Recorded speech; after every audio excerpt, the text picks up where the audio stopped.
All right, jumping right in, we're going deep on this one. Elijah Muhammad's message to the black men.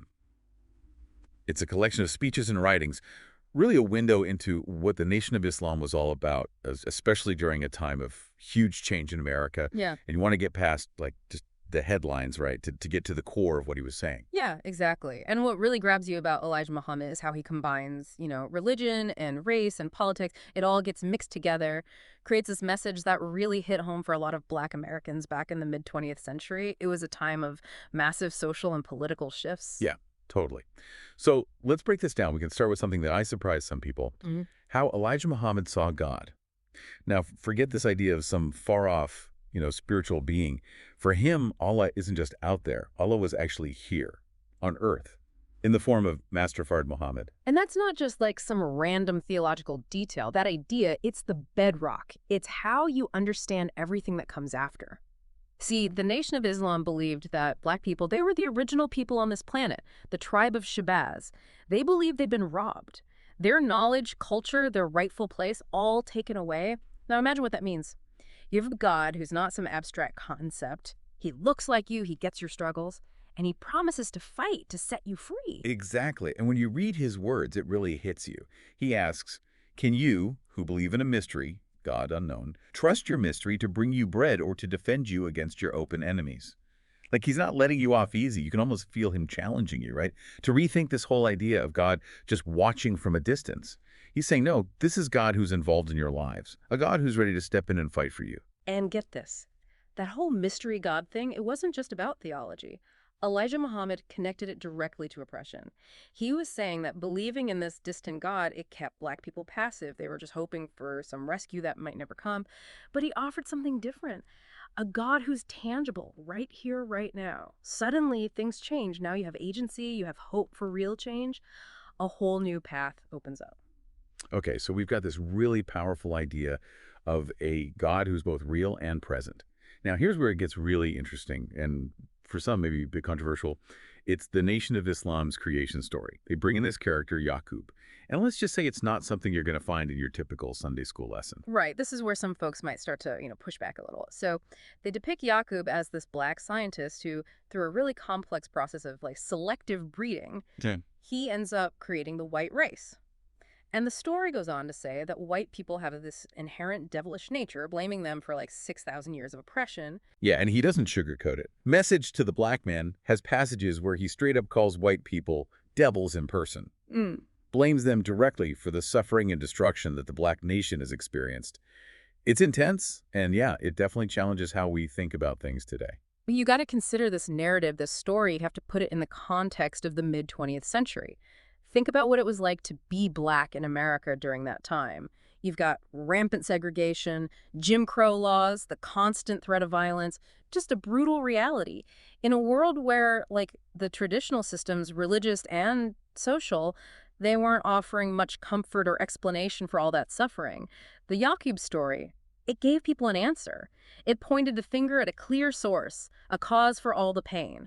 And it offered, in a way, a sense of understanding history, even a kind of psychological agency, if that makes sense. That's a really interesting way to look at it. In a world that seemed like it was deliberately trying to hold them down, this narrative gave them a way to make sense of it all. Precisely.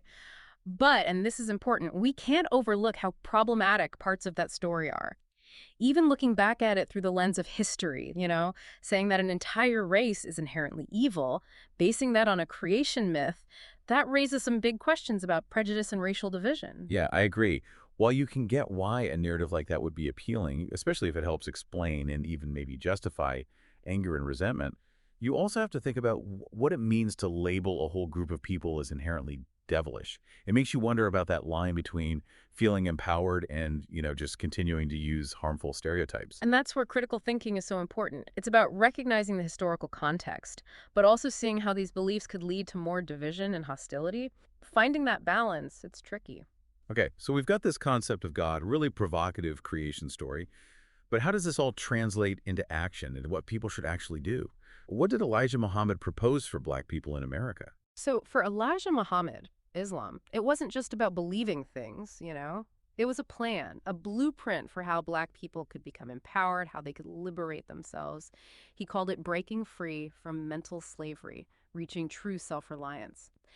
And this wasn't just about individual growth. No, it was about creating a whole separate nation, a nation for Black Americans, Mhm. one that could thrive on its own, completely free from what he saw as the chains of white But supremacy. he goes deep on this. He talks about how racial separation is necessary, how integration isn't the answer. He wants to build something totally independent. And he gets really specific. He lays out plans for economic self-sufficiency, Yeah. land ownership, starting businesses, financial discipline, the whole 9 yards. He truly believed that integration wouldn't lead to real equality. He thought Black people would always be stuck in a subordinate position within a system that was dominated by white people. His vision, it was about carving out a space for Black people to empower themselves. Not someday, but right here, right now, within the very system that had oppressed them. It's interesting. He compares his vision to those back to Africa movements, and he's critical. He's like, no, America is where black people belong. This is their land, too. He even pushes back against the idea of, like, going over to Africa and claiming land there, saying it already belongs to the black people living there. His ideology was different. It wasn't about going back to some, imagined homeland. It was about claiming their rightful place right here, right now. Bold and uncompromising, that's what it was. Now, an ideology like that, all about separation, it was bound to cause some friction, right? How did Elijah Muhammad deal with the pushback, the people who disagreed with him, both inside and outside of black communities? Well, if you read Message to the Black Man, it's full of stories about confrontation and resistance, legal battles, the FBI investigating him, even violent clashes with people who opposed his message. He portrays the Nation of Islam as this group that's constantly under attack, persecuted just for speaking their minds and fighting for what they believe in. There's this one story he tells, it's really vivid.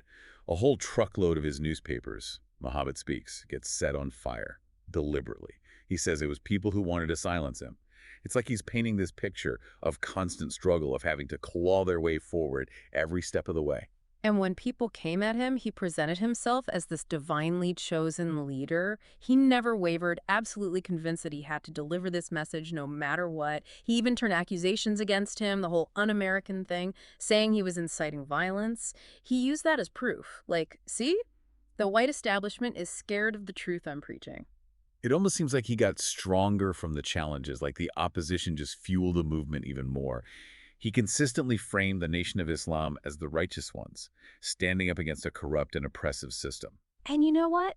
That raises some good questions for us to think about. Where's the line between freedom of speech, being able to express your religion, and using rhetoric that could incite violence? Some people see his language as divisive, but he defended it. He said it was necessary, that Black people needed to wake up to the reality of what was happening. Yeah, it's like walking a tightrope. On the one hand, he's saying defend yourself, resist oppression. But on the other hand, his words, even when you put them in their historical context, they do make you worry about the possibility of violence, about maybe even making racial divides worse. It reminds us that even movements that have good intentions, they can use tactics that raise some ethical questions, and that the path to social change, it's hardly ever straightforward. Okay, so we've covered a lot here. The concept of God, that really intense creation story, the call for separation, the inevitable pushback.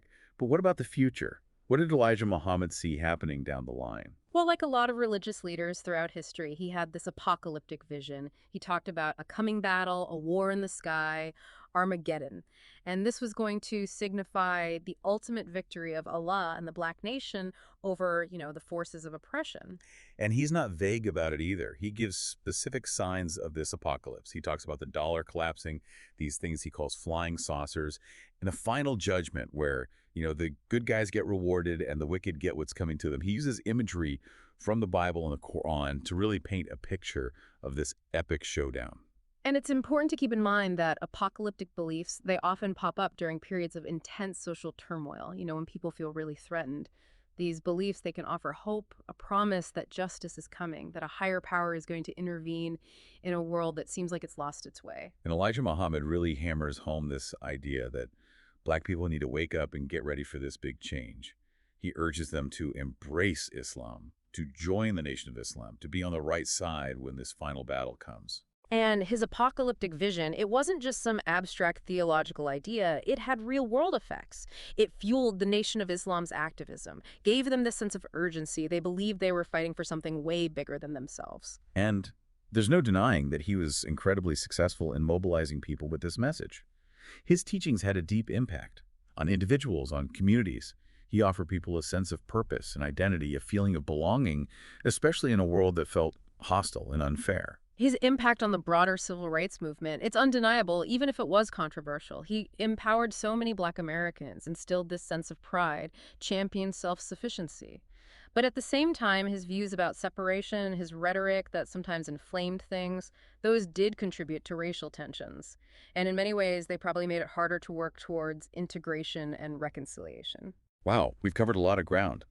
It's clear that Message to the Black Man is a complicated book, a lot of different ideas packed in there. Before we wrap up part one of this deep dive, I'm curious, what has struck you as the most powerful or thought-provoking part of his teaching so far? It's that tension, that back and forth between empowerment and division. It really fascinates me. He presented this powerful vision of self-reliance, of liberation. But a lot of his methods, they relied on reinforcing racial boundaries, on demonizing those who were different, even while he was fighting to empower his own people. It makes you think, even movements that aim for positive social change, they can have contradictions, unintended consequences. It's not so simple. That's such a good point. It's not about easy categories, like heroes and villains. It's about trying to understand how nuanced history is, the different perspectives people had, how complex social change is. It's about asking tough questions and being willing to grapple with truths that might make us uncomfortable. And speaking of uncomfortable truths, we'll dig even deeper into all of this in part two. We'll explore more of Elijah Muhammad's legacy and see how his teachings are still relevant today in conversations about race, identity, and social justice. You know, one thing that's really striking is that when you dig into Elijah Muhammad's vision, it goes way beyond just, the spiritual side of things or even just the social aspects of Black empowerment. He actually had this whole economic plan, detailed. And some people might even say pretty unconventional. He had a vision for the Black nation, economically speaking. That's so true. Mm. And he doesn't just talk about it in these vague terms. He gives you practical steps, a real roadmap to reaching economic independence. Yeah. I think that's something a lot of people listening can relate to, given all the economic challenges people are facing these days. Yeah, definitely. One thing that really stands out is how much he emphasized self-sufficiency and building wealth as a community. He was urging Black Americans pool your resources, build your own businesses, and get into land ownership. That's the foundation. It was all about taking control, owning your economic destiny. And he wasn't afraid to call people out on their spending habits. He really encouraged his followers to cut back on the luxuries, save their money, and invest it back into their own communities. There's this one line that really hit me, and I think it's still relevant today. We have wasted too much money trying to be the equal of the millionaires of America. He wanted Black people to define success on their own terms, not by trying to copy what he saw as the white man's focus on just material things. It's a powerful message, especially when you think about the time period when consumerism was becoming a bigger and bigger thing. He was basically saying, invest in yourselves, build your own systems, create your own wealth. A real shift in thinking from just individual gain to uplifting the whole community. Right. And for him, this economic plan wasn't some separate thing, disconnected from the bigger goals of the Nation of Islam. It wasn't just about making money to make money. It was about building a truly independent nation, one that didn't need to rely on a system he saw as, inherently designed to hold them back. Absolutely. Economic independence, that was the key to unlocking true liberation. His argument was that as long as Black people were economically dependent on the white establishment, they'd never really be free to chart their own course. He even had this big, ambitious plan for economic savings. It was supposed to be a 3-year thing. And he called on Black people to put a portion of their earnings into a central fund. The idea was to use that money to start banks, businesses, institutions, all to serve the needs of the Black community. A bold vision, no doubt about it. And, whether it actually worked out in practice, that's a whole other discussion. But you got to admire the ambition, that desire for real, lasting change. He wasn't satisfied with just, symbolic victories or gestures. He wanted to create a whole new economic reality for Black Americans. Now, even with all this talk about economic empowerment and separation, he also had, some pretty strong opinions about family and the role of women. Some of it might challenge some of your views today. Yeah, that's for sure. And this is definitely an area where his views might seem kind of jarring to people today.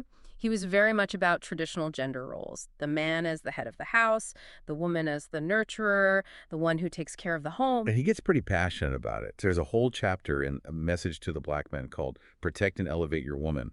He really rails against how he sees black women being exploited and disrespected by white society. He wants black men to step up and shield their women from those harmful influences. Yeah, it's a complicated message, kind of contradictory even. Like, on the one hand, he's acknowledging that black women have been marginalized and mistreated, which is true, but then his answer to that problem is this patriarchal system that can feel pretty restrictive, definitely out of step with how we see gender equality today. He even comes out against birth control, calls it a death plan designed to limit the growth of the black nation. He tells black women, don't fall for this devilish scheme. Embrace motherhood. That's your natural role. Oh, yeah. That's definitely a point of contention, and we got to be sensitive about how we talk about it. I think we can understand where he was coming from, his concern for black families, but we also have to recognize that women have the right to make their own choices about their bodies and their reproductive health. It's a good reminder that, even figures from history who we admire, people who fought for social change, even they can have beliefs that are, well, pretty problematic when you look at them from a modern perspective. But I don't think it's about erasing those parts. It's about trying to understand them within the context of their time and really engaging with those contradictions. Exactly. We can learn from both the good and the, well, let's say the more challenging aspects of Elijah Muhammad's legacy. And we can use that to inform how we think about the fight for social justice and equality today. So we've touched on this a bit already, but it's important to emphasize just how central religion was to Elijah Muhammad's whole message. He saw Islam as the key, the way for black people to liberate themselves, both individually and as a community. And this wasn't some vague spirituality. He was talking about very specific practices, principles. He wanted black Americans to fully embrace the 5 pillars of Islam: prayer, fasting, charity, pilgrimage, and declaring your faith. He saw all that as a path to discipline, living a moral life, purifying your spirit. He draws this sharp contrast between Islam and Christianity. Christianity, in his view, was a tool of white supremacy, something that kept black people mentally enslaved.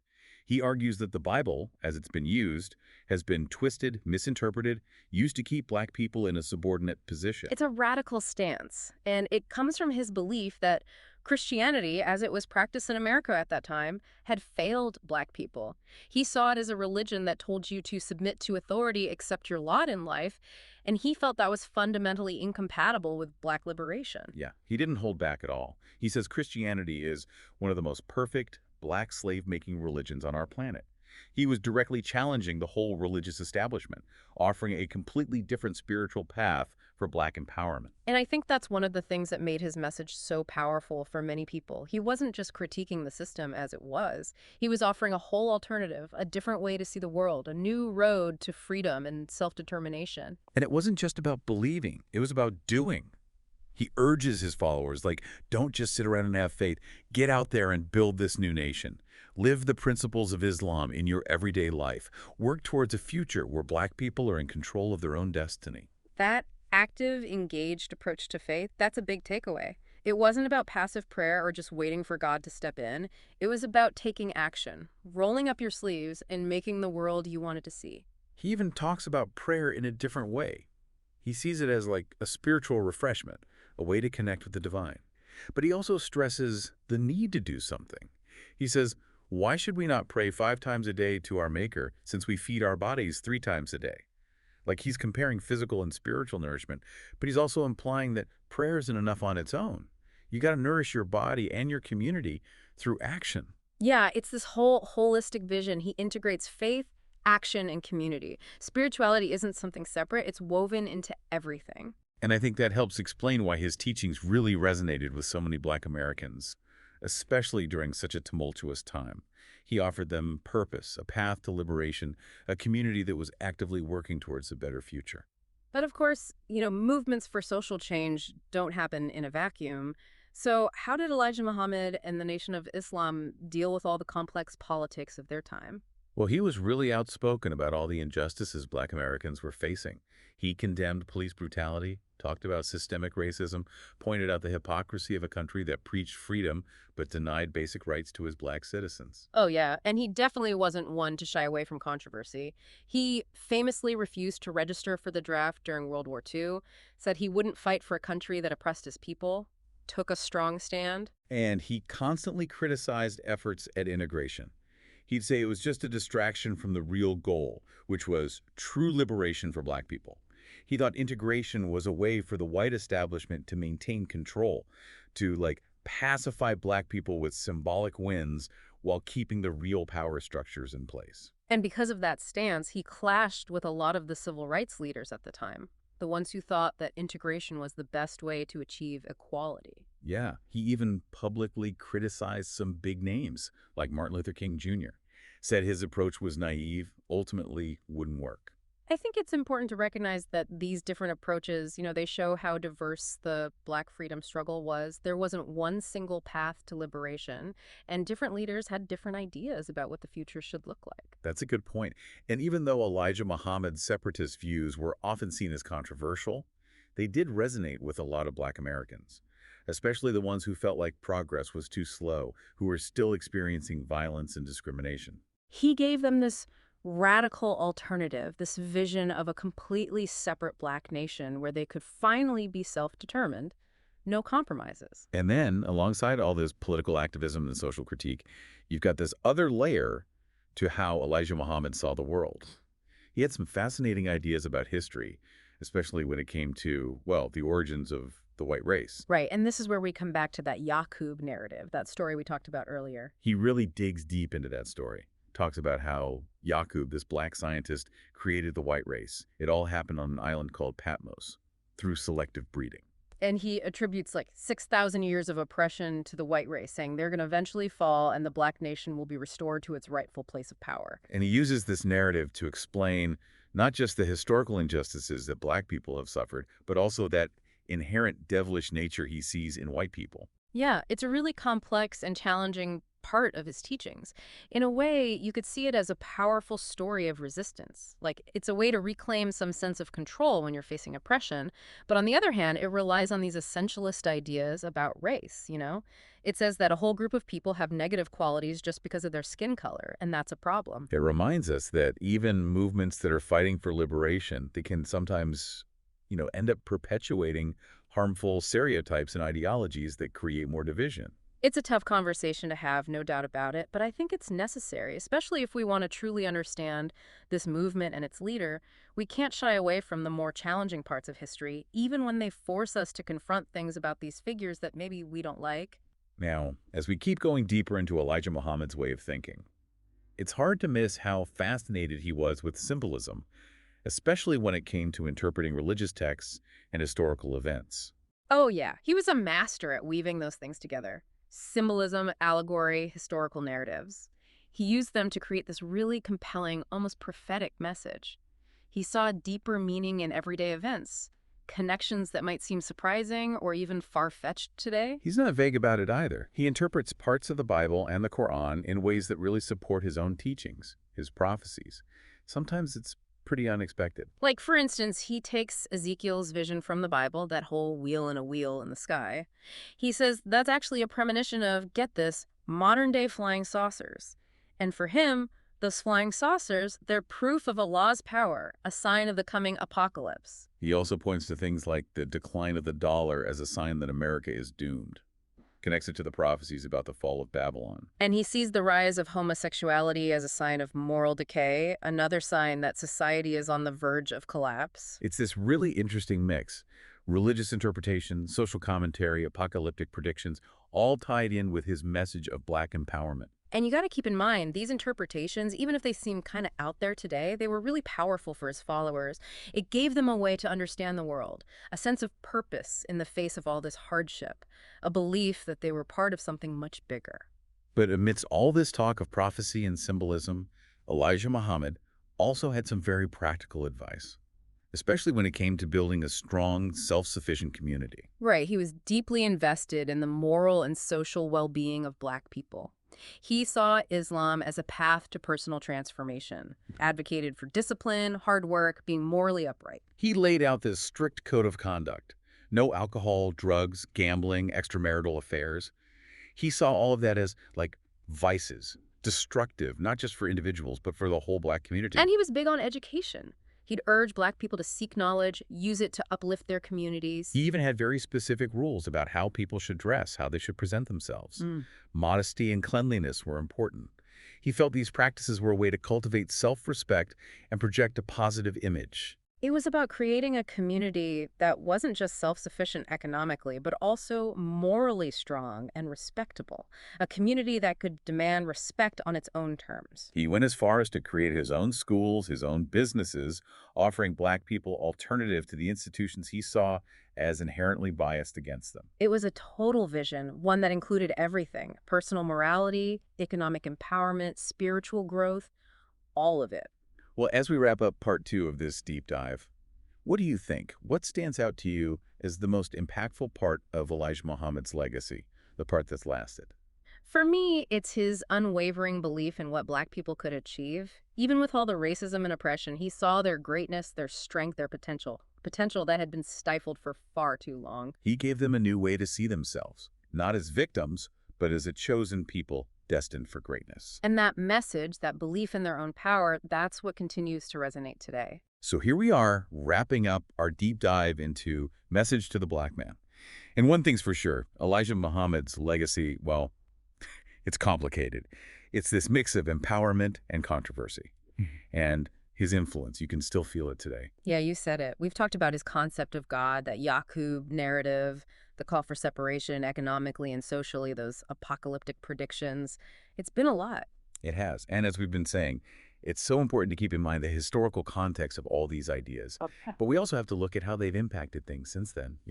They've reached beyond the 20th century. So where does that leave us? What can we learn from all this? From the good and the, well, maybe not so good parts of his legacy. One of the biggest things that stands out to me is the undeniable impact Elijah Muhammad had on how Black people saw themselves, their consciousness, their identity. He gave them this sense of pride, this feeling of self-worth and collective power. And that was huge, especially for a community that had faced so much dehumanization, so much marginalization for generations. He gave them a way to understand what they were going through, a way to make sense of a world that a lot of times felt like it was designed to hold them back. Exactly. And he didn't just talk about fighting white supremacy. He took action. He created institutions, businesses, things that specifically addressed the needs of the Black community. He was showing them a path to self-sufficiency, a way to do things for themselves. He proved that they didn't have to wait around for the people in power to accept them or give them permission. They could create their own spaces, build their own economies, make their own future. But like we've seen, the way he went about things wasn't without its problems. His views on separation, they clashed with the people who were pushing for integration, for a less, I guess you could say, confrontational way of achieving racial equality. And then there's the Yakub narrative. We can't ignore that. It might have started as a story of resistance, but it has this potential to, reinforce bad stereotypes, this idea that race defines who you are in a negative way. Yeah, it's a reminder that even movements that are fighting for good, for liberation, they can sometimes end up promoting ideologies that are actually harmful. It's true.